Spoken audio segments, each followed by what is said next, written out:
భగవద్గీత 10వ విభూతి యోగము.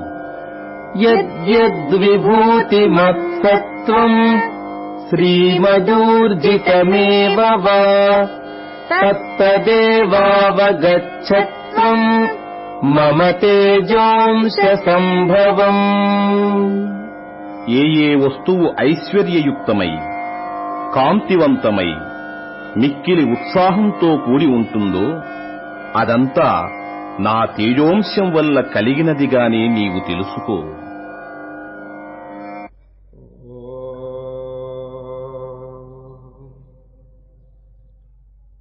ఓం నమో బ్రహ్మాదిభ్యో బ్రహ్మ విద్యా సంప్రదాయ కర్తృభ్యో వంశ ఋషిభ్యో మహద్భ్యో నమో గురుభ్యః.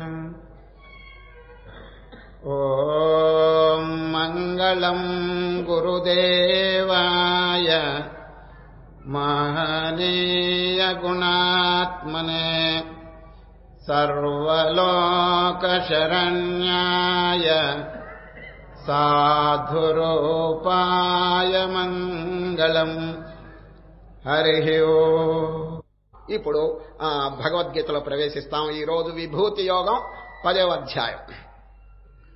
విభూతి అంటే అర్థం చెప్తున్నాను, ఐశ్వర్యం, సంపద. అది భగవంతుని యొక్క సంపద ఎక్కడున్నది? అది బ్రహ్మాండమంతా వారి యొక్క విభూతి అండి. కానీ ఆ బ్రహ్మాండమంతా ఒక్కసారి చింతన చేయాలంటే ఎవరికైనా సాధ్యపడుతుందా? అందుచేత అర్జునుడు గారు ప్రశ్న అడుగుతారండి. కేషు కేషు భావేషు చింత్యోసి భగవన్మయా విస్తరేణాత్మనో యోగం విభూతించ జనార్దన భూయ కథయ తృప్తిరి శృణ్వతో నాస్తి మే మృతం. కృష్ణ, ఈ అనంతమైనటువంటి విభూతులు, మీ ఐశ్వర్యం అంతటా వ్యాపించున్నది కదా బ్రహ్మాండం అంతా, నేను ఎట్లా ధ్యానం చేసేది? కేషు కేషు, ఏదో కొన్ని చెప్పండి ముఖ్యమైనవి. దేనిలో మీరు ఎక్కువ ప్రభావంతో ఉన్నారో కొన్ని వస్తువులు చెప్పండి, దాన్ని నేను చక్కగా ధ్యానం చేసుకుంటాను అని అర్జునుడైన ప్రశ్నకి ఈ సమాధానం చెప్తున్నారు. విభూతి భగవంతుని యొక్క ఐశ్వర్యం, భగవంతుని యొక్క సంపద ఎక్కడెక్కడ ఇంపార్టెంట్ ప్లేసెస్, ఇంపార్టెంట్ వస్తువులలో ఉన్నదో చెప్తున్నారన్నది. అంతటా భగవత్ స్వరూపం వ్యాపించున్నది. కానీ ధ్యానం చేయటానికి, ఏదో ఉపాసనకి కొన్ని వస్తువులు ముఖ్యంగా ఉండటం చాలా మంచిది. వాటి మీద కాన్సన్ట్రేషన్ చక్కగా కుదురుతుందండి. అన్నిటి మీద ఏకాగ్రత ఎక్కడ కుదురుతుందండి? జస్ట్ ఫర్ బిగినర్స్ చాలా కష్టం అండి. ఈ అధ్యాయం అందువల్ల విభూతి అంటే ఐశ్వర్యం అండి, భగవంతుని యొక్క సంపద. ఈ అధ్యాయంలో మొట్టమొదట శ్రీకృష్ణ పరమాత్మ ఒక శ్లోకం, అద్భుతమైనటువంటి శ్లోకం. భూయ ఏవ మహాబాహో శృణు మే పరమం వచః యత్తేహం ప్రీయమాణాయ వక్ష్యామి హితకామ్యయ.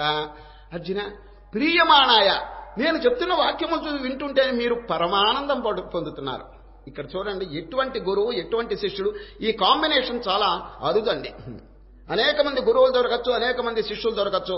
అర్హత కలిగినటువంటి గురువు, అర్హత కలిగినటువంటి శిష్యుడు అనగా qualified master and qualified aspirant, వీరి యొక్క combination it is very very rare. అది చాలా అరుదండి. అది అక్కడ శుకులు వారు పరీక్షణ్ మహారాజు చేరారండి. ఎక్కడ? ఒక చోట భాగవతం చేసిందండి వారిద్దరి యొక్క కాంబినేషన్ వల్ల.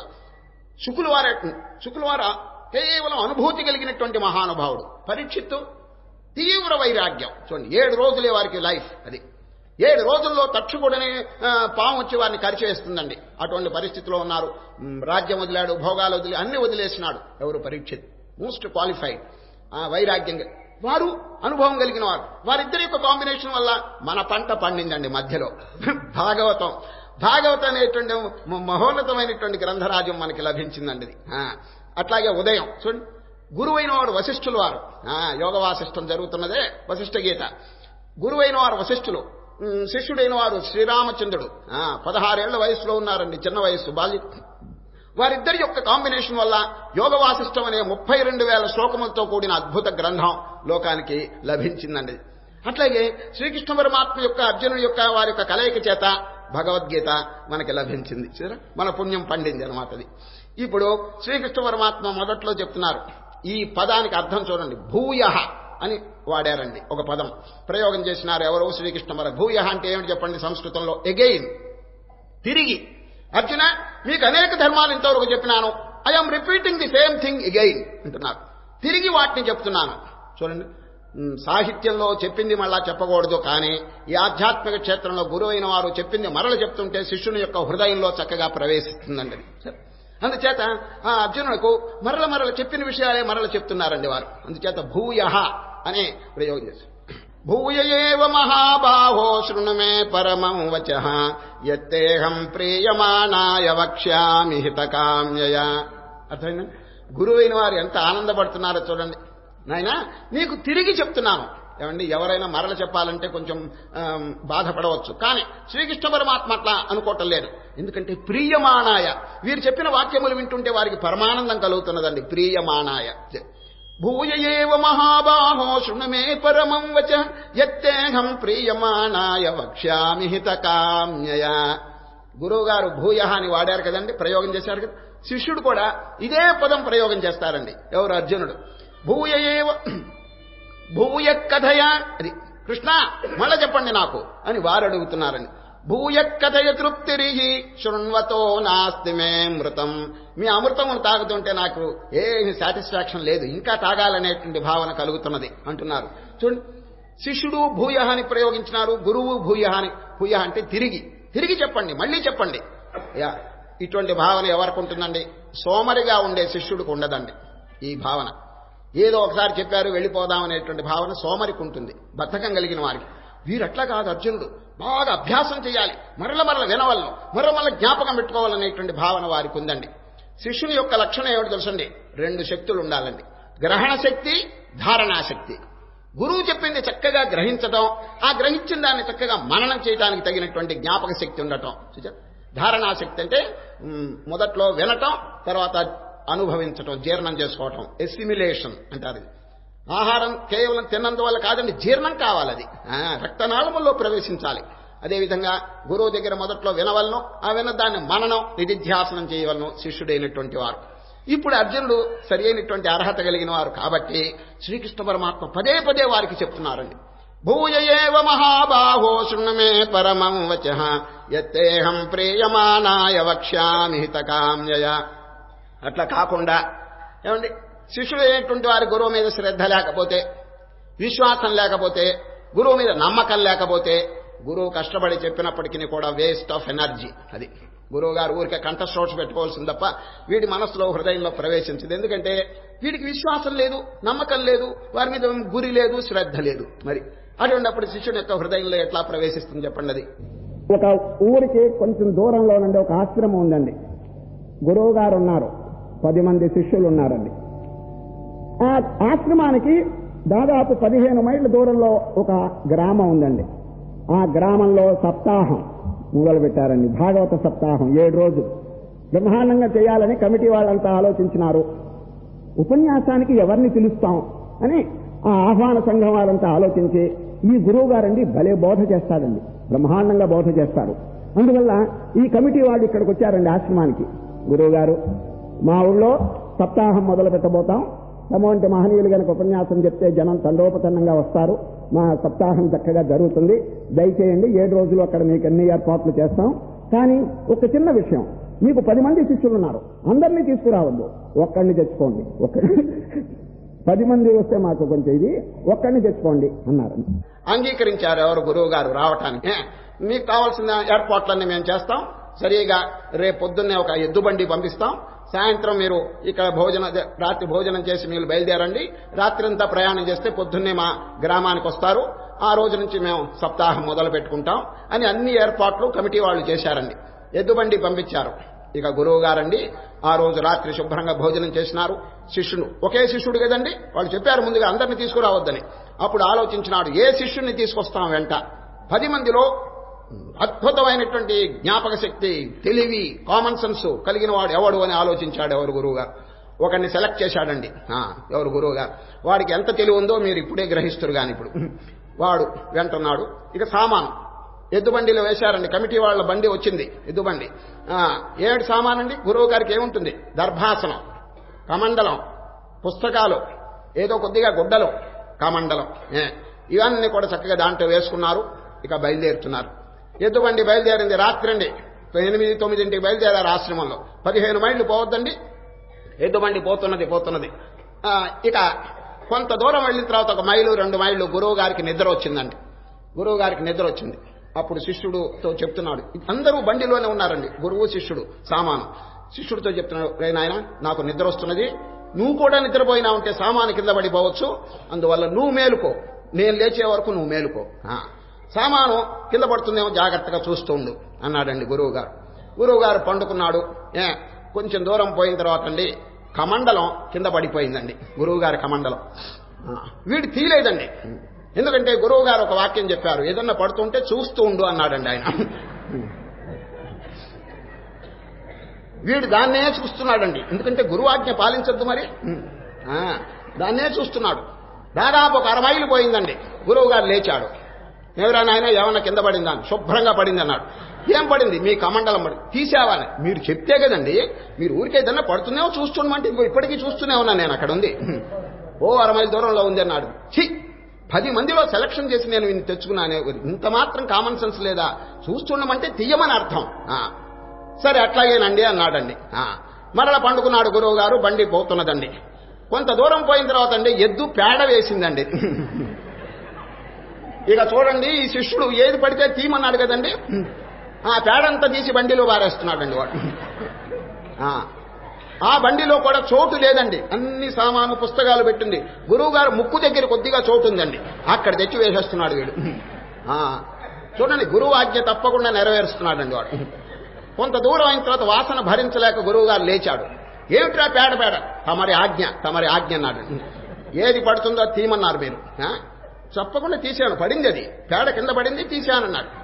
రామరామా, వీడితో చస్తున్నాను నేను, ఇంత మాత్రం తెలియలేదురా, ఏది తీయవలనో ఏది తీయకూడదు అంత మాత్రం నీకు కామన్ సెన్స్ లేదే అన్నాడండి. అప్పుడు గురువు గారికి ఒళ్ళు మండింది. శిష్యుడు గారికి కోపం వచ్చిందండి. ఏమండి గురువు గారు, మొదట్లో కమండలం చూస్తుండమన్నారు, చూస్తున్నాను, అది తీయలేదు.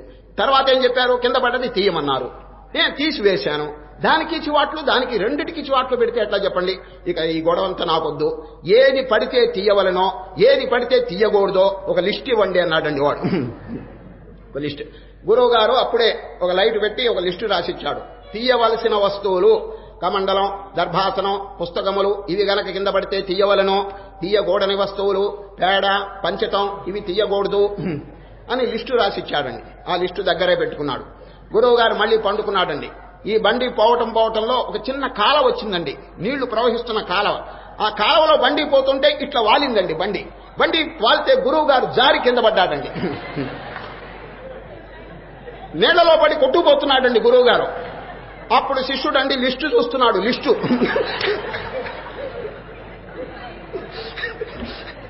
గురువు గారు కింద పడితే తీయవచ్చునా లేదా? దాంట్లో లేదండి, లిస్టులో లేడు. అప్పుడు దండం పెట్టి తస్మై శ్రీ గురవే నమః అనేశాడు. ఏమండి, ఇటువంటి శిష్యులుంటే గురువు గారికి ఎంత బాధ చెప్పండి. పాపం అవస్థ పడుతున్నాడండి. ఇక్కడ ఇప్పుడు భగవద్గీతలో ఉన్నటువంటి గురు శిష్యులండి, ఎటువంటి ఆదర్శమైనటువంటి వారో చూడండి. భూయేవ మహాబాహో శృణు మే పరమం వచః యత్తేహం ప్రీయమానాయ వక్ష్యామి హితకామ్యయా. ఇక చూడండి, శ్రీకృష్ణ పరమాత్మ ఎటువంటి అద్భుతమైన బోధ చేస్తున్నారో వినండి. ఇప్పుడు అహం, ఓ అర్జున, నేను ఒక చోట ఉండేవాడిని కాదు అంటున్నారని. సర్వస్య ప్రభవో మత్త సర్వం ప్రవర్తతే ఇది మత్వా భజంతే మాం బుధా భావ సమన్వితా. ఈ మాల దృష్టాంతం మొన్న చెప్పినారు కదండి. ఈ మాలలో దారం ఎక్కడున్నది చెప్పండి? ఒక చోట లేదండి, పరిమితంగా లేదు, ఆల్ పర్వేడింగ్, పుష్పములన్నిట్లో కూడా వ్యాపించున్నది. ఈ కరెంట్ ఎక్కడున్నా చెప్పండి? ఒక బల్బులో ఉందా? లేదు, అన్ని బల్బుల్లో కూడా వ్యాపించున్నది. అదేవిధంగా చరాచర ప్రాణి కోట్లలో కూడా నేను వ్యాపించున్నాను అనేటువంటి వాక్యం చెప్తున్నారని. అహం సర్వస్య ప్రభవో, ఈ జగత్తునకంతటి ఐ ఆమ్ ది ఆరిజిన్. ప్రభవం అంటే ఆరిజిన్, అంటే మూలం. ఇప్పుడు చెట్టును గూర్చి అందరూ వర్ణిస్తున్నారా? కొమ్మలు పెద్దవి, ఆకులు పెద్దవి, ఇవన్నీ వర్ణిస్తున్నారు. కానీ వేరును గూర్చి ఎవరైనా వర్ణిస్తున్నారా? అది కనిపించదు. చూసారా, వేరు కనిపించదు. కానీ దీనికి ఆధారం ఏమిటంటే వేరు. అది చెట్టు యొక్క పండ్లు, ఆకులు, కొమ్మలు వర్ణిస్తున్నారే కానీ వేరును గూర్చి ఎందుకు వర్ణించట్లేదు? కనిపించట్లేదు కాబట్టి. తెలివిగల వారు దేన్ని వర్ణిస్తారు? రూట్. అది ఈ చెట్టుకి ఏది ఆధారం అనేటువంటిది ముఖ్యంగా ఆలోచిస్తారు. ఈ ప్రపంచాన్ని గురించి అందరూ వర్ణిస్తున్నారు, పెద్ద పెద్ద స్తోత్రాలు చేస్తున్నారు. But what is the cause of the universe? అది ఈ బ్రహ్మాండమునికి ఏది మూలం అనేటువంటిది విచారించాలా లేదా చెప్పండి. మహనీయులు దాని గురించి విచారిస్తున్నారు. ఇప్పుడు శ్రీకృష్ణ పరమాత్మ అది చెప్తున్నారు. అహం సత్ చిత్ ఆనందం. అది కనుక ఆధారంగా లేకపోతే నామరూపాలు నిలవండి. సినిమాలో చూడండి, ఆ తెరగుడ్డ కనుక తెల్లది లేకపోతే ఈ బొమ్మలు నిలుస్తాయా? ఎట్లా కనిపిస్తాయి చెప్పండి? ఆ బొమ్మలకి ఆధారభూతమైనటువంటి తెరగుడ్డను ఎవరు దాని గురించి చింతనే చేయరు. ఈ రూపాలు బాగున్నాయి, నామాలు బాగున్నాయి, ఆకారాలు బాగున్నాయి, దీని గురించి వర్ణిస్తున్నారు కానీ but what is the cause for it? ఈ బొమ్మలన్నీ దేని వల్ల కనిపిస్తున్నాయి? ఆధారభూతమైనటువంటి వెనక ఆ గొడ్డ ఉన్నదండి. అదేవిధంగా సత్ చిత్ ఆనందం, ఎగ్జిస్టెన్స్, నాలెడ్జ్, బ్లిస్ అనేటువంటి సచ్చిదానందం కనుక లేకపోతే ఈ నామరూపాత్మకమైనటువంటి జగత్తుకి ఏమి అసలు నిలవటానికి ఆధారం లేదండి. అది అని శ్రీకృష్ణ పరమాత్మ ఈరోజు చెప్తున్నారు. అహం సర్వస్య ప్రభవో మత్తః సర్వం ప్రవర్తతే. నా నుండి జగత్తంతా ఆవిర్భవిస్తున్నది. ఉపనిషత్తుల్లో ఏం చెప్పారు?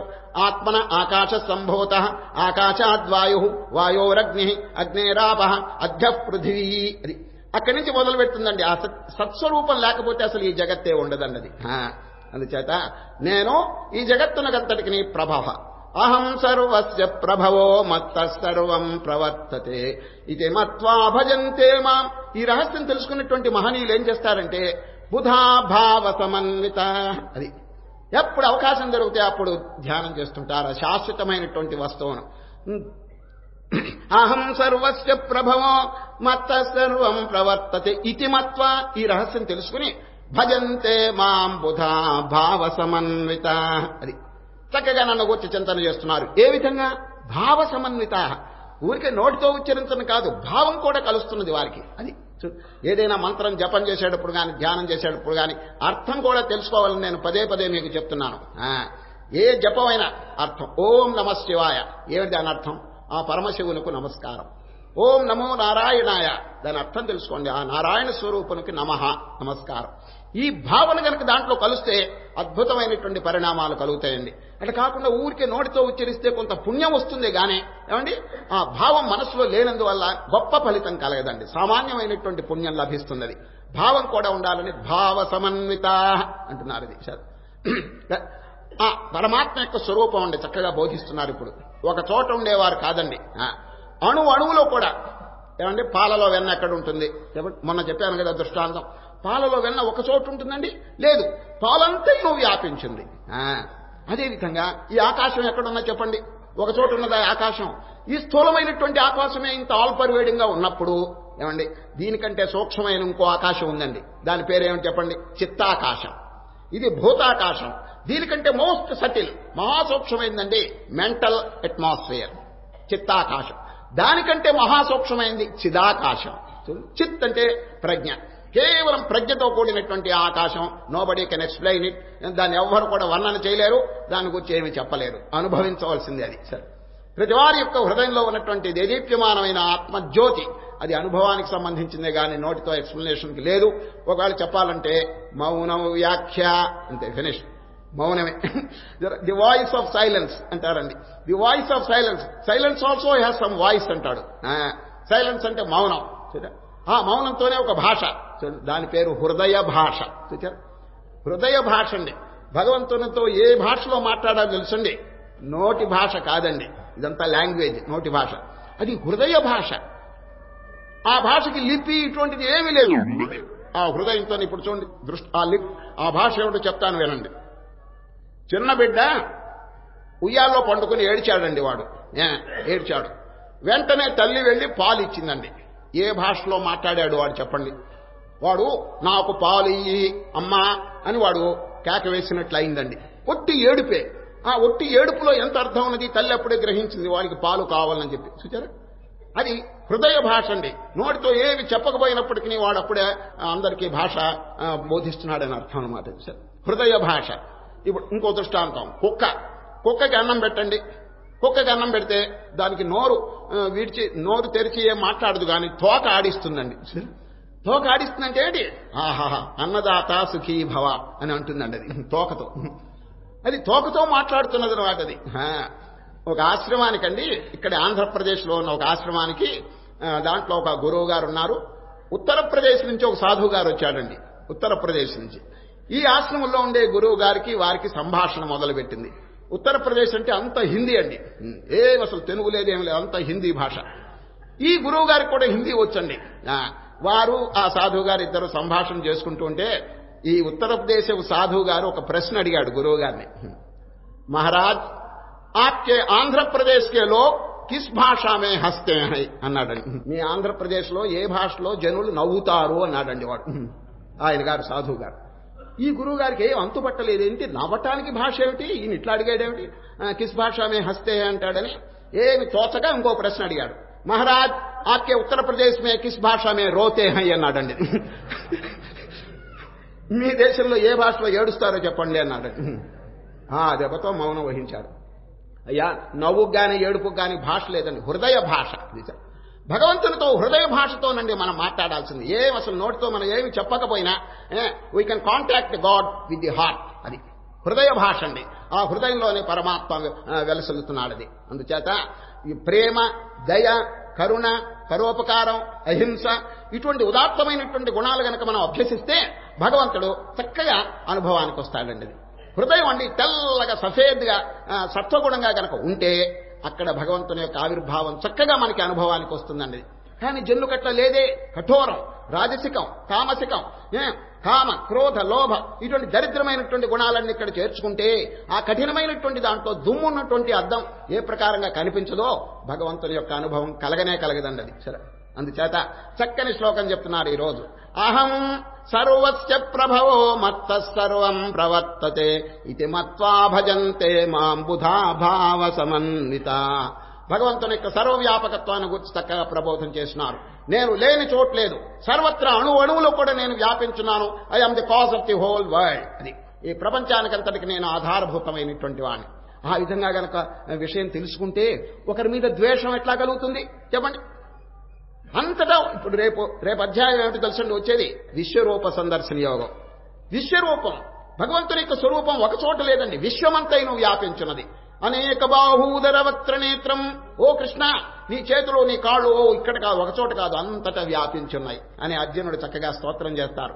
మరి అటువంటిప్పుడు ఒక ప్రాణిని హింస చేశాడంటే ఎవరిని హింస చేసినట్టు? ప్రాణినా భగవంతున్నా చెప్పండి. అది దేవుడికి అపచారం చేసినట్టండి. ప్రజలకు కనుక అపకారం చేస్తే భగవంతునికి అపచారం చేసినట్టే. ఎందుకంటే అంతటా విశ్వమంతైన కూడా ఆ మహాశక్తి వ్యాపించున్నది కాబట్టి. అది అహం సర్వస్య ప్రభవో. అది ప్రతి పదార్థమునకు ఆధారభూతంగా నేనున్నాను. మత్త సర్వం ప్రవర్తతే ఇది మత్వా భజంతే మాం బుధా భావ సమన్విత. ఇక చూడండి, ఇంకా కొన్ని సాధనలు చెప్తారు ఇక్కడ. మచ్చిత్త మద్గత ప్రాణ బోధయంత పరస్పరం కథయంతశ్చ మాం నిత్యం తుష్యంతి చ రమంతి చ. మహనీయులు అవలంబించేటువంటి కార్యక్రమం అండి.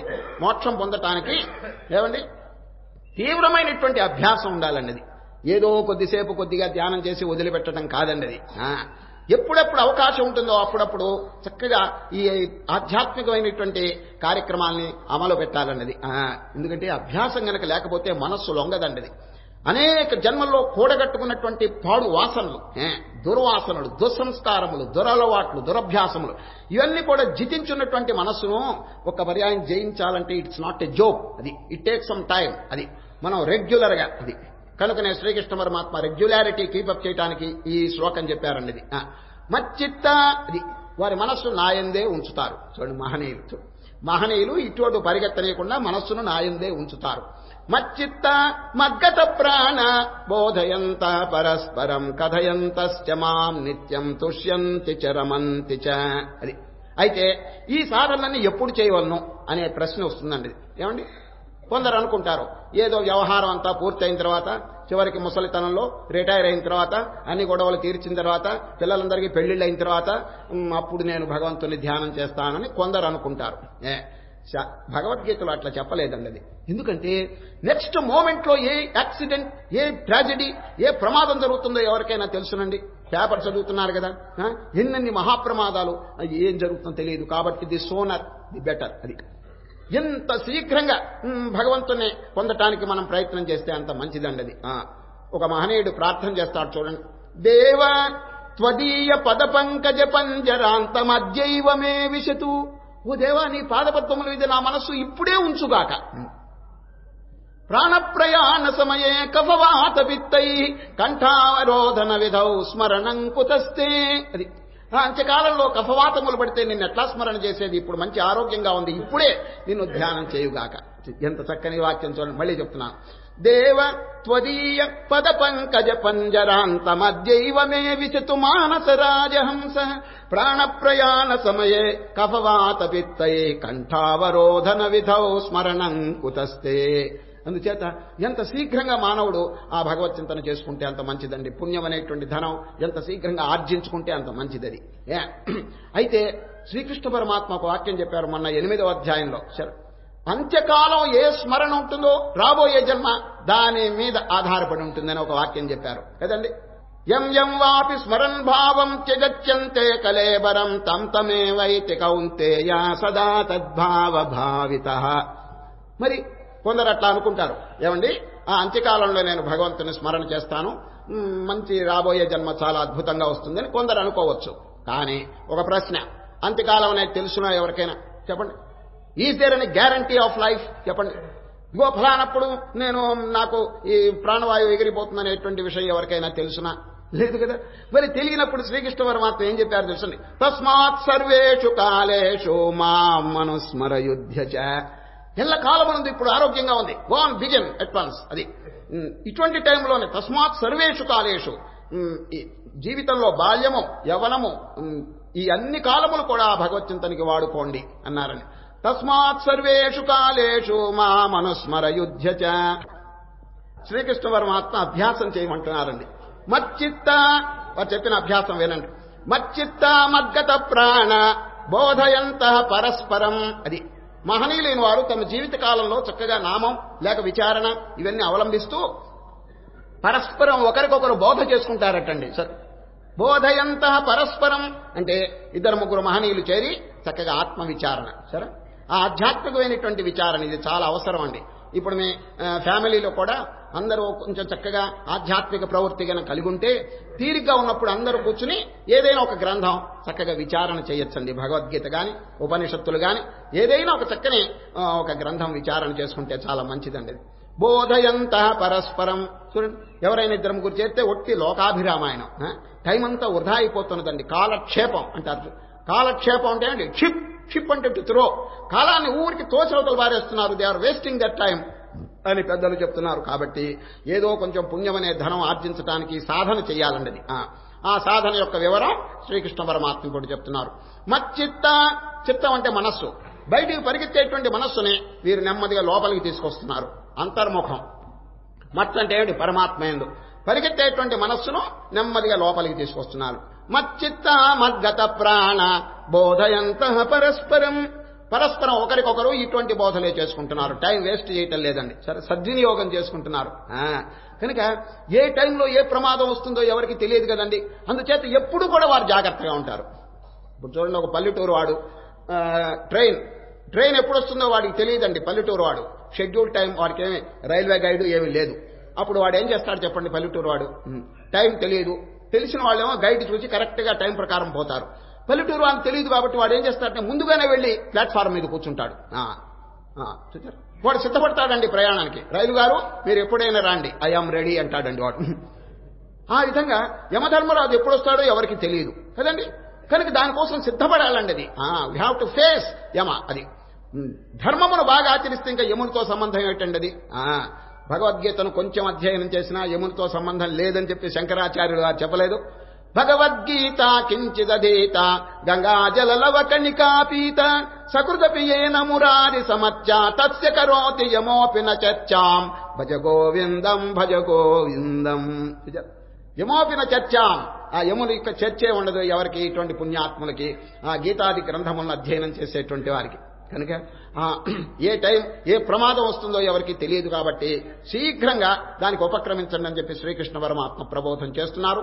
మహాత్ముల యొక్క కార్యక్రమం ఇట్లా ఉంటుందండి. అది ఒక సెకండ్, ఒక నిమిషం కూడా వాళ్ళు వృధా చేయకుండా బోధయంత పరస్పరం. పరిగెత్తేటువంటి మనస్సును నెమ్మదిగా లోపలికి ఉపసంహరించుకుంటారు. దీని పేరు ప్రత్యాహారం. అష్టాంగ యోగం అని చెప్పి 8 సాధనలు ఉన్నాయండి మన శాస్త్రంలో. దాని పేరు రాజయోగం అంటారు, అష్టాంగ యోగం. దానిలో ఒక సాధన ఏమిటి తెలుసండి, ప్రత్యాహారం, withdrawal of the senses from the outer world. అదండి దానికి అర్థం. ఈ మనస్సు ఎప్పుడు ఇంద్రియములు ఎప్పుడు బహిర్ముఖంగా ప్రవర్తిస్తుంటాయో వాటికి చక్కగా బోధించి అంతర్ముఖంగా తీసుకురావాలి.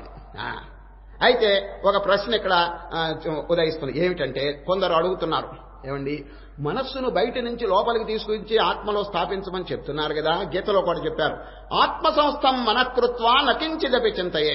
ఆ మనస్సును లోపల ఆత్మయందు స్థాపించి ఇతరమైన బాహ్య దృశ్యములు ఏమి చింతన చేయవద్దు అని శ్రీకృష్ణ పరమాత్మ 6వ అధ్యాయంలో చెప్పారు.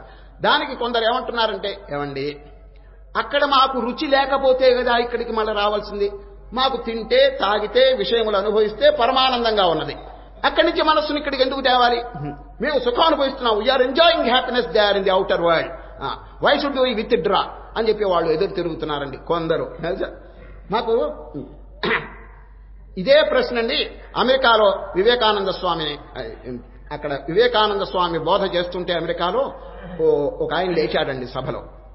ఏమన్నారు తెలుసండి, ఏమండి మీ ఉపన్యాసం ఇంగ్లీష్లో చెప్పినారండి, మాకు ఈ బాహ్య విషయంలో సుఖం కలుగుతున్నది, మీరేమో అంతర్ముఖం చేయమని చెప్తున్నారు, మనసు ఎందుకు చేయవలను, మాకు ఇక్కడ ఏమైనా దుఃఖం కలిగి ఏదైనా బాధ కలిగితే కదా మేము ఇక్కడ దీన్ని లోపలికి తీసుకొచ్చి ఆత్మయందు స్థాపించాలి, మాకు చాలా సుఖం కలుగుతున్నదని చెప్తే వివేకానంద స్వామి దానికి అంగీకరించారు. ఆయన యు ఆర్ ఎంజాయింగ్ హ్యాపీనెస్, మీ సుఖం ఎటువంటిదో నేను చెప్తాను వినండి అని ఏం దృష్టాంతం చెప్పినారు తెలుసండి. ఒక ఇంట్లో అన్నం కుండలో, ఒక బీదవాడండి కుండలో అన్నం వండుకున్నాడటండి. అన్నం వండుకుని మూత పెట్టకుండా ఎక్కడికో వెళ్లిపోయినట్ట తలుపు తెరిచి ఒక కుక్క లోపలికి ప్రవేశించిందటండి. లోపల ప్రవేశించి అన్నపు కుండలో మూతి పెట్టిందట. పెట్టగానే ఎవరైనా వచ్చి కొడతారేమో అని ఇటు మళ్ళా వెనక్కి తిరిగిందటండి. మళ్ళా మూతి పెట్టి మళ్ళా ఎవరైనా కొడతారేమో అని మళ్ళా వెనక్కి తిరిగిందట. దానికి ఎంత సుఖం ఉంటుందో మీరే చెప్పండి అన్నాడండి వివేకానంద స్వామి. అన్నం తింటల్లో సుఖం ఉన్నది కాని దానికి నిరంతర భయం. చూచారు, నిరంతర భయంతో కూడినటువంటి ఆ కుక్కకి ఏమైనా ఆనందం ఉన్నదా చెప్పండి. అది ఎవడైనా ఈ పగల కొడతాడేమో అని ఇటువంటి చూడటంలోనే సరిపోయిందండి. అది అదేవిధంగా అనేక భయములతో కూడినటువంటి సంసారంలో మానవుడికి కాన్సన్ట్రేషన్ ఎక్కడ, వాడి ఏ విధమైనటువంటి ఆనందం వాడు అనుభవిస్తాడని వివేకానంద నిలదీసి ప్రశ్న చేశారండి. అక్కడ ప్రపంచంలో భోగం, భోగం అంటే చాలా గొప్పది అని చెప్పి అందరూ అనుకుంటున్నారు. శాస్త్రం ఏం చెప్పింది తెలుసండి, భోగే రోగ భయం. భోగాలు అనుభవించచ్చు హాయిగా అని చెప్పి అనుకుంటే రోగం తగులుతుందేమో భయం ఉందండి అక్కడ కదండి. భోగములు చాలా మంది ఇంకా గొప్పగా అనుభవిస్తారండి, కానీ రోగ భయం వల్ల కొంచెం తగ్గిస్తున్నారండి. అది భోగే రోగ భయం కులే చ్యుతి భయం విత్తే నృపాలాద్భయం. అది అన్ని భయంతో కూడినటువంటి ఈ ప్రపంచంలో అని ఒక మహనీయుడు చక్కగా వర్ణించాడండి. ఇది వినండి, భోగే రోగ భయం కులే చ్యుతి భయం విత్తే నృపాలాద్భయం. విత్తే డబ్బు సంపాదిస్తే ఆనందంగా ఉంటుంది అనుకుంటే నృపాలుడు అంటే రాజుగారు ట్యాక్సులు వేస్తుంటాడండి, ఇది ప్రభుత్వం వారు. అది చూస్తే పెద్ద భయం అండి. ఇప్పుడు చూడండి, బీదవాడుకున్న సుఖం ధనవంతుడికి లేదండి చూరా, ఎందుకంటే ఈ ట్యాక్సులన్నీ పెరిగిపోయేప్పటికీ చీకాకైపోతున్నది వారి యొక్క మనస్సు. ధనవంతుడు పుడితే ట్యాక్సు, చస్తే ట్యాక్సు, ఇట్లా ఉన్నదన్నది. కనుక నృపాలాద్భయం మానే దైన్య భయం బలే రిపు భయం. బలంగా ఉన్నదని చెప్పి ఆనందపడుతుంటే ఈ బలానికంటే మించిన బలం ఎవరికైనా ఉంటుందేమో, కుస్తీలో నన్ను పడగొడతాడేమో అని అదొక భయం అటండి. భలే రిపు భయం రూపే జరాయా భయం. రూపం, ఆహా ఐఎమ్ బ్యూటిఫుల్, నేను మంచి సౌందర్యం కలవాలని ఎవరైనా అనుకుంటే ముసలితనంలో ఈ సౌందర్యం ఎక్కడుంది అని మళ్ళా భయం అటండి. ముసలుడైపోతే ఇంకా సౌందర్యం ఏమిటండి. జరాయా భయం శాస్త్రే వాద భయం గుణే కల భయం కాయే కృతాంతాద్భయం సర్వం వస్తు భయాన్వితం భువి నృణాం వైరాగ్యమేవా అభయం. ఒక్క వైరాగ్యంలో ఉన్న ఆనందం దీంట్లో లేదంటారండి శాస్త్రకారుడు. చూచారు, కనుక నిరంతర భయంతో కూడుకున్న దాంట్లో ఎక్కడండి వాడికి పూర్ణమైనటువంటి సుఖం. ఏమో ప్రపంచ విషయాలు అన్నిటికంటే గొప్ప అని చెప్పి అంటారే గాని అనుభవానికి వచ్చేటప్పుడు అండి అందరికీ తెలుస్తుంది, ఒకరు చెప్పవలసిన పని లేదండి. అందుకనే ముసలివాడైన తర్వాత ఈ అనుభవాలన్నీ పొందిన తర్వాత ఆఖరికి దారికి వస్తాడు. ప్లీజ్ డిఫైన్ ది వరల్డ్ అని చెప్పి ఎవరినైనా అడిగితే ఓ హ్యాపీనెస్ హ్యాపీనెస్ అంటారు. అయ్యా ప్రపంచాన్ని వర్ణించమంటే ఆనందమయం ఆనందమయం అంటారు. కృష్ణుడు ఏం చెప్పారు తెలుస్తుంది. కృష్ణుడు ఎవరు చెప్పండి, సర్వజ్ఞుడు, సర్వశక్తిమంతుడు, ఆమ్నిపొటెంట్ అండ్ ఆమ్నిషియంట్ అవతారం. అటువంటి వారి ముఖత ఏ వాక్యం వచ్చింది తెలుసండి, మాముపేత్య పునర్జన్మ దుఃఖాలయం. ఫినిష్. దుఃఖాలయమ శాశ్వతం. 8వ అధ్యాయంలో శ్రీకృష్ణ పరమాత్మ ఈ ప్రపంచం ఎటువంటిది, దుఃఖమునకు ఆలయం అని ఇస్తున్నారు. ఏమండి, వారు ఎప్పుడైనా అసత్యం చెప్తారా? అన్నిటి యొక్క అనుభవం వారికి తెలుసును. ప్రపంచంలో సుఖం లేదని చెప్పవద్దు, సుఖం ఉన్నది, కానీ పార్ట్ అండ్ పార్సల్, ఏదో కొద్దిగా ఉన్నది. దుఃఖం ఎక్కువగా ఉంది, తాపత్రయం, గొడవలు, చీకాకు, చింత, ఇది వరీస్, యాంగ్జైటీస్, ఇవన్నీ ఎక్కువగా ఉన్నాయి. కాబట్టి ఆ వాక్యం అన్నారండి, ఇది దుఃఖమునకు ఆలయం. సుఖమునకు ఆలయం ఏమిటి చెప్పండి? ఆ ఆత్మస్వరూపం. రాత్రి నిద్రలో కంటిన్యూస్ హ్యాపీనెస్ ఎక్కడి నుంచి వస్తున్నది? ఈ ఆత్మలో నుంచే వస్తున్నది. అది కనుక దాన్ని అనుభవించడానికి కొంచెం ప్రయత్నం చేయండి అని శ్రీకృష్ణ పరమాత్మ చక్కగా నొక్కి చెప్పి ఇది దుఃఖాలయం అశాశ్వతం అనే 2 విశేషంతో క్యాన్సిల్ చేసి పారేశారు. దుఃఖాలయం, దుఃఖమునకి ఇది ఆలయం, అశాశ్వతం. నిన్న 9వ అధ్యాయంలో ఏం చెప్పారు తెలుసండి? మాముపేత్య దుఃఖాలయం అని చెప్పి అక్కడ చెప్పినారు. నిన్న అధ్యాయంలో కూడా ఇదే ప్రస్తావన వచ్చిందండి. ఈ ప్రపంచం అనేది దుఃఖమునకు ఆశ్రయము అని చెప్పి అనేసినారు. కాబట్టి ఆ పరమాత్మ యొక్క వాక్యంలో ఎంత సత్యం ఉన్నదో అనుభవంలో తెలుస్తుందండి. అది మాముపేత్య పునర్జన్మ దుఃఖాలయమశాశ్వతం నాప్నువంతి మహాత్మాన సంసిద్ధిం పరమాంగత. ఆ బ్రహ్మ భువనాల్లోకా పునరావర్తినోర్జున. అది ఏ లోకానికి వెళ్ళినా యు మస్ట్ రిటర్న్. మాముపేత్యతు కౌంతేయ పునర్జన్మన విద్యతే. నన్ను అంటే ఆ పరమాత్మను కనుక పొందితే ఇంకా పుట్టటం చావటం లేదండి. జన్మరాహిత్యం, కైవల్యం, మోక్ష సిద్ధి వాడికి కలుగుతున్నది.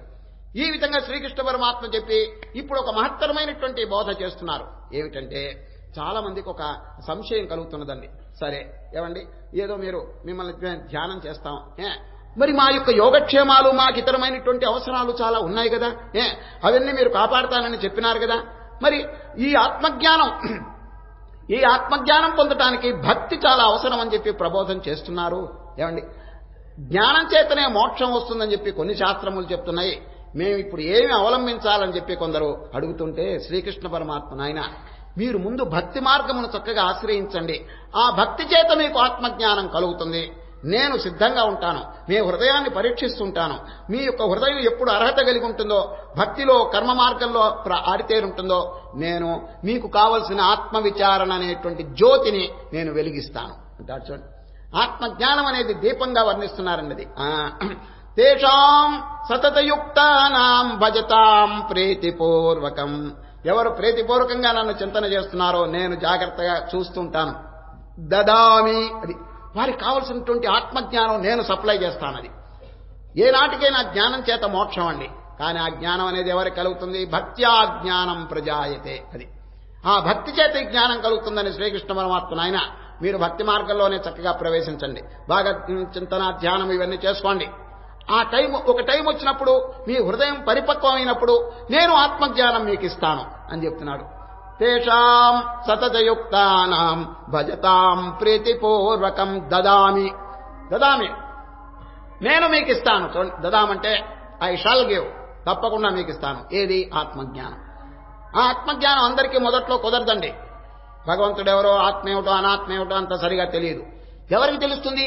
ఈ భక్తిలో కొంచెం ప్రవేశం కలిగిన వారికి భగవంతుడే అటువంటి డిస్క్రిమినేటింగ్ పవర్. అది బుద్ధియోగం అన్నారండి. బుద్ధియోగం అంటే ఏది రియల్ అన్రియల్ అనేటువంటిది మొదట్లో తెలియదండి.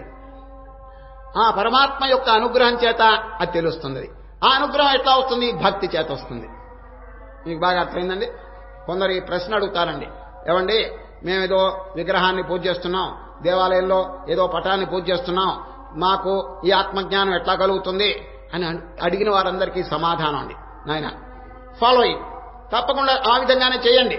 ఇంట్లో కానీ గుళ్ళో కానీ ఎక్కడైనా పూజలు ధ్యానం ఇవన్నీ చేయండి. I shall be waiting for the time, for the opportunity. మీ హృదయం ఎప్పుడు పరిపక్వం అవుతుందో, మీకు భక్తిలో ఎప్పుడు ప్రావీణ్యం కలుగుతుందో నేను బాగా గమనిస్తూ ఉంటాను. అది ఎప్పుడు అర్హత కలిగిందో, పరిపక్వత కలిగిందో నేను మీకు ఆత్మజ్ఞానం ఇస్తాను. అర్థమైందా? ఈ విధంగా ఎవరికైనా ఇచ్చినారా అని మీరు అడగచ్చు. ప్రహ్లాదుడికి ఆ విధంగా ఇచ్చినారండి. ప్రహ్లాదుడు ఏం చేసినారు తెలుసండి? ఓం నమో నారాయణాయ అష్టాక్షరి మహామంత్రం వేలు కాదండి, ఇంకా లక్షలు బాగా జపం చేసేసినారు. ఎవరు? ప్రహ్లాదుడు. భగవానుడు ప్రత్యక్షమైన ఆయన వరం కోరుకో అన్నారని. ప్రహ్లాదుడు నాకేం వరములొద్దు, ఈ ప్రాపంచిక వస్తువులు నాకు వద్దు, నీ పాద కమల సేవయు అన్నాడండి. ఎవరు? ప్రహ్లాదుడు. అట్లా కాదయ్యా, ఏదైనా వరం కోరుకోని మళ్ళీ అడిగినారు. అప్పుడు ప్రహ్లాదుడు వరం కోసం ఆలోచిస్తున్నాడు. ఏం వరం? మహనీయులండి తుచ్చమైనటువంటి హీనమైన వస్తువులు కోరరండి. బ్రహ్మాండమంలో which is most precious, which is most valuable అనేటువంటి ప్రశ్న వేసుకున్నారు ఎవరో ప్రహ్లాదుడు. ఎందుకంటే అవకాశం దొరికింది కాబట్టి.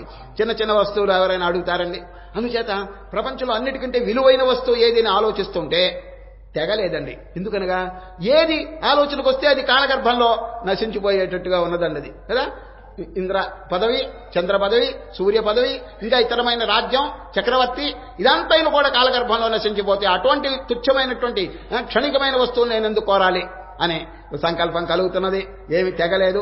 వెంటనే విష్ణువారు, నాయనా త్వరగా అడుగు, అంతర్ధానమైపోతున్నాను అన్నారండి విష్ణువు.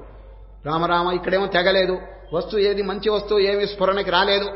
ఈ విధంగా ఆలోచిస్తుంటే సెకండ్ వార్నింగ్ వచ్చిందండి భగవంతుడు. నాయన త్వరగా చెప్పుని, వరం కోరుకోమని.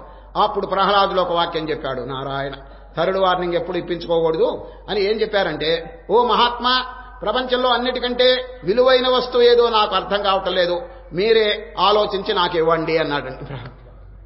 ఎంత చక్కగా చెప్పాడు చూడు. భగవానుడికి తెలియంది ఏమిటండి? అన్నీ తెలుసును. అన్నిటికంటే విలువైన వస్తువు ఏదో భగవద్గీతలో చెప్పారు. నహి జ్ఞానేన సదృశం, అది ఆత్మజ్ఞానమునకు మించినటువంటి వస్తువు ముల్లోకముల్లో కూడా లేదని చెప్పి గీతలో చెప్పినారు. కాబట్టి ఆ వస్తువు వీరికి అనుగ్రహిస్తారండి శ్రీకృష్ణ పరమాత్మ. అది విష్ణు భగవానుడు నీకు ఆత్మజ్ఞానం కలుగుగాక అనేస్తారండి. అది అన్నిటికంటే గొప్పదండి. అది ఎప్పుడు హృదయంలో కలిగిందో ఆత్మవిచారణ, ఇమ్మీడియట్ గా వారి యొక్క స్వరూపం బయటపడుతుందండి. నేను అహం బ్రహ్మాస్మి, నేను ఈ జడమైనటువంటి శరీరం కాదు, దీనికి సాక్షిగా ఉన్నటువంటి చైతన్యం, అదేనండి మోక్షం. ఇక వాడు అనుభవించే ఆనందం నిజంగా వండర్ఫుల్. అది అందుచేత రాజ్యం ఇచ్చినా కూడా వద్దనేస్తాడు. I don't care for the kingdom అనేస్తాడు. ఎప్పుడు? ఆ స్థితిలో. ఆ ఆనంద మహాసాగరం, ఆ బ్రహ్మానంద సముద్రంలో ఉన్నటువంటి మహనీయులు ఏమండి ఈ బయట ఉండేటువంటి వస్తువులను ఎప్పుడైనా కోరుతుంటారా? అది జీవిత లక్ష్యం. జీవితం ఎందుకొరకు వచ్చిందంటే to realise the happiness within ourselves. అది ఒక అఖండమైనటువంటి ఆనందం మనకున్నది. అది నిద్రలో అప్పుడప్పుడు వ్యక్తం అవుతూ ఉంటుందండి. అదే మేలుకుని అనుభవించాలండి. ఏమండి ఎంత ఆనందకరంగా ఉంటుంది జీవితం. అసలు ఎందుకొరకండి? హ్యాపీనెస్, అంతే కదా. కష్టపడి ఏదో బాహ్యమైనటువంటి వస్తువులు సంపాదిస్తే ఎంత హ్యాపీనెస్ ఉన్నది అక్కడ చెప్పండి? ఎంత సుఖం ఉన్నది. అది ఏదో క్షణికం, ఒక గంట అరగంట ఇంతేనండి, మించలేదు. కంటిన్యూస్ హ్యాపీనెస్ లేదండి. మళ్ళా దుఃఖములు వచ్చి వాడిని ఆవరిస్తున్నాయి. మహాత్ములండి. కనుకనే Shankaracharya, who is the richest man in the world, ప్రపంచంలో అందరికంటే ధనవంతుడు ఎవరని శంకరాచార్యని అడిగితే కౌపీనవంత ఖలు భాగ్యవంత, అది ఏకాంతంలో పరమాత్మను ఆశ్రయించిన వారు he's the richest man in the world అన్నారు. నిజంగా అందుకునే పూర్వకాలం మహారాజులు కూడా సాష్టాంగ నమస్కారం చేసి ఆ ఋషీశ్వరుని సేవ చేసినటువంటి ఘట్టాలు చాలా ఉన్నాయండి. అది ఎందుకు వచ్చిందంత ప్రామినెన్స్ చెప్పండి? ఇది హీఈస్ ఎంజాయింగ్ ఎటర్నల్ హ్యాపీనెస్. అది he got liberation, he got perfection. అది అందుకొరకండి మన జీవితం ఏర్పడింది. శ్రీకృష్ణ పరమాత్మ ఆయన అటువంటి ఆత్మజ్ఞానం పొందండి, నేను ఇస్తాను మీకు.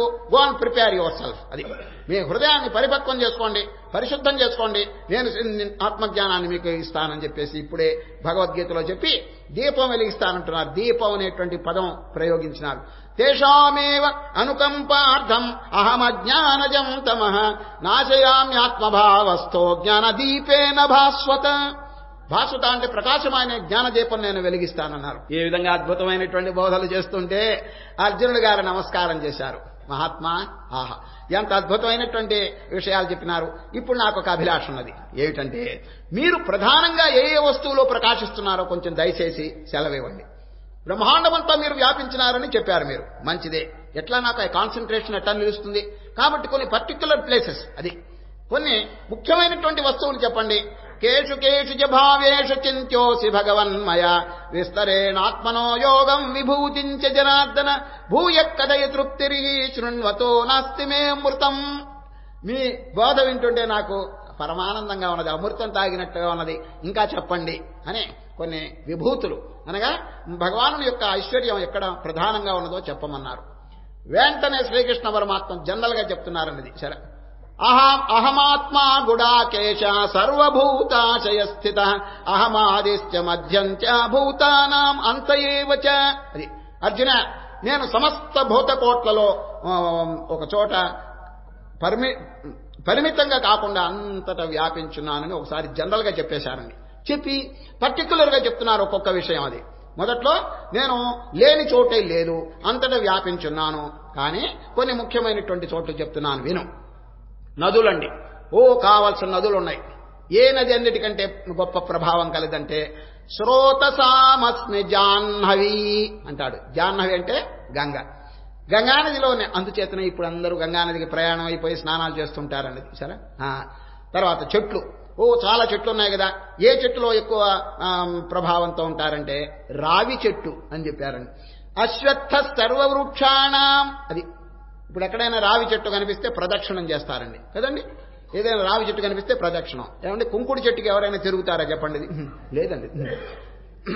ఆ రావి చెట్టులో నేనున్నాను గీతలో చెప్పారు. అది అశ్వత్థ సర్వవృక్షాణం. అది ఈ మధ్య ఒక పుస్తకం ఏదో చదువుతుంటే నేను, ఒక మహనీయుడు గొప్ప రచయిత రాసినటువంటి భగవద్గీత విషయం చదువుతుంటే దానిలో ఒక వాక్యం వచ్చిందండి. ఏమిటంటే భగవద్గీత వ్రాసినది కృష్ణుడు, భగవద్గీత చెప్పినది కృష్ణుడు, భగవద్గీత విన్నది కృష్ణుడు అని దాంట్లో ఒక వాక్యం. వారు రాసిన వారు చాలా గొప్పవారండి.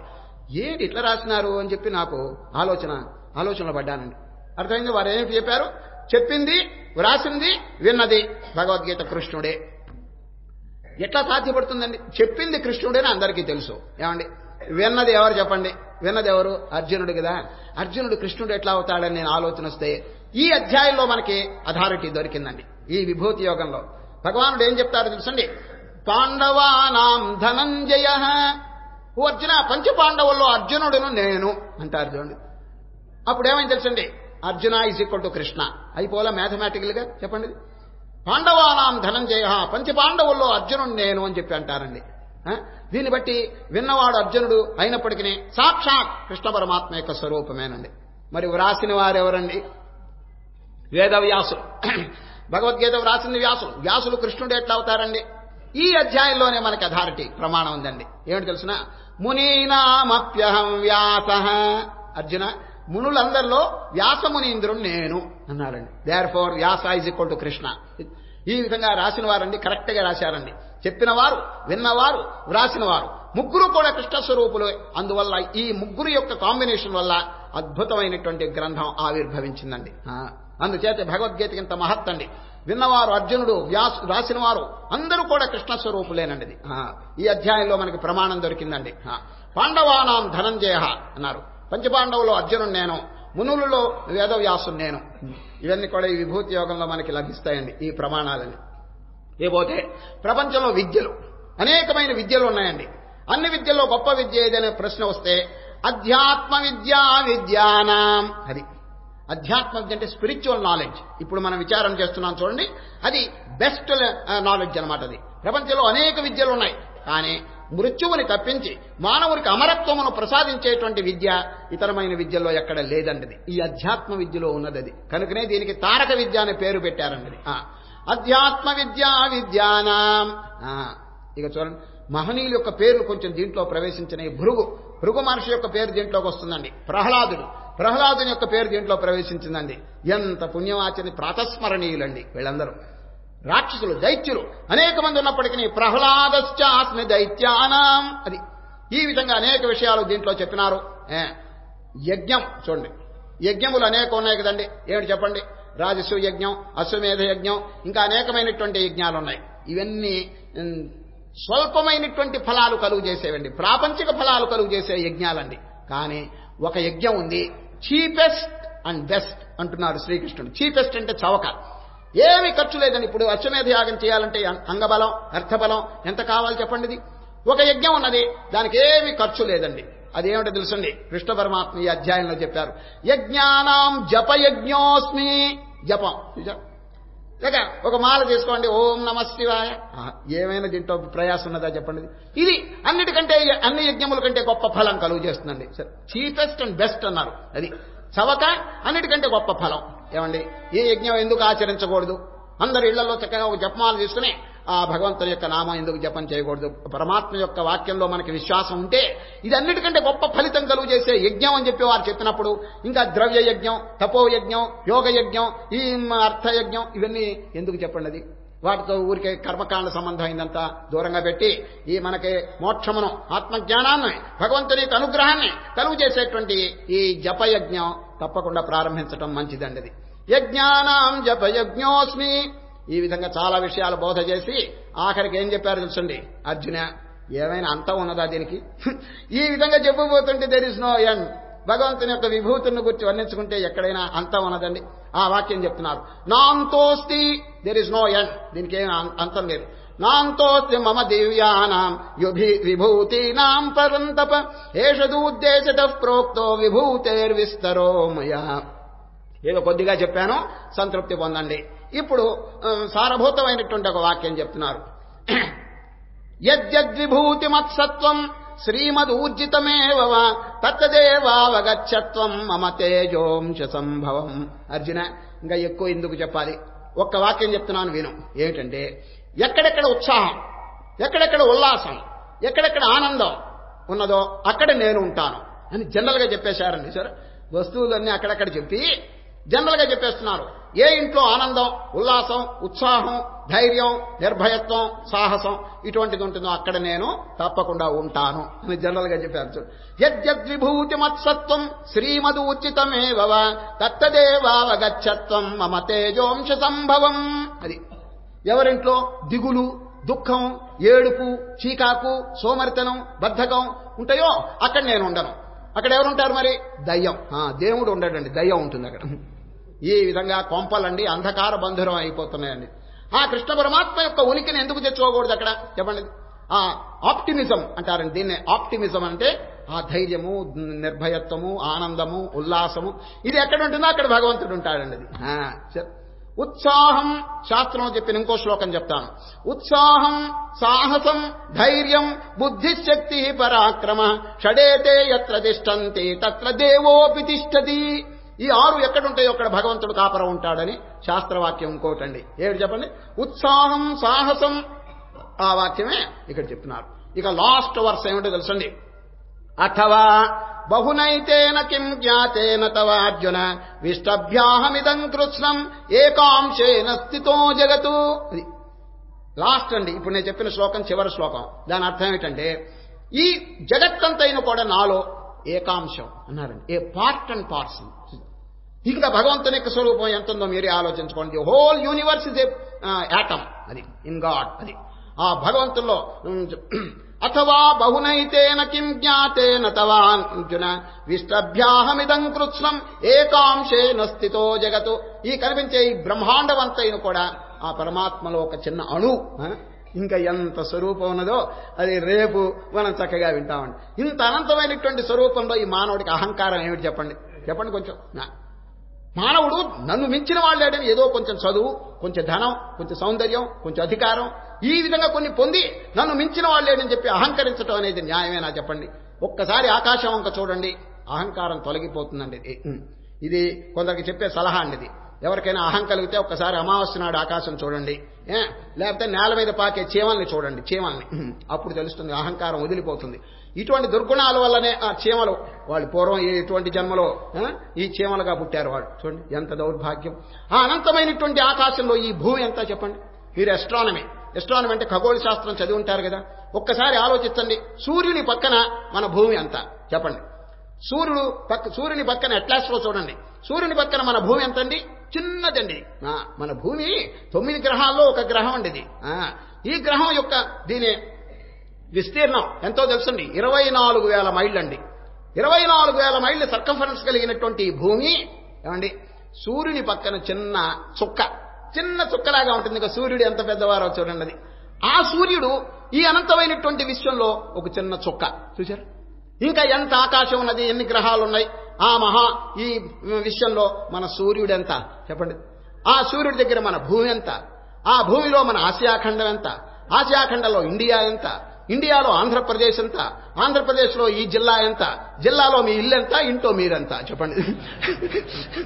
ఒక్క పర్యాయం ఆలోచిస్తే అహంకారం చస్తుందండి, ఎగిరి అవతలపోతుంది. అది అందుచేతనే శ్రీకృష్ణ పరమాత్మ శ్లోకం చెప్పారు, యద్యద్విభూతి మత్సత్వం శ్రీమదూర్జితమేవ తత్తదేవావగచ్చత్వం మమ తేజోంశ సంభవం. అది బ్రహ్మాండమంతైన కూడా నాలో ఒక అంశం అన్నారు. ఇటువంటి విషయాలు చక్కగా మననం చేసి ఆ పరమాత్మ అనన్యమైనటువంటి భక్తిని కలుగు చేసుకోవటం మన యొక్క ధర్మం. ఈ విధంగా 10వ అధ్యాయం పూర్తయింది.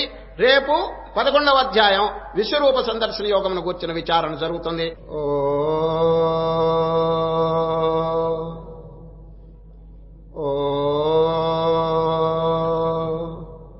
శంభో శివ శివ శివ శివ శివ శివ శంభో శివ శివ శివ శివ శివ శివ శంభో శివ శివ శివ శివ శివ శివ నారాయణ నారాయణ నారాయణ ఓ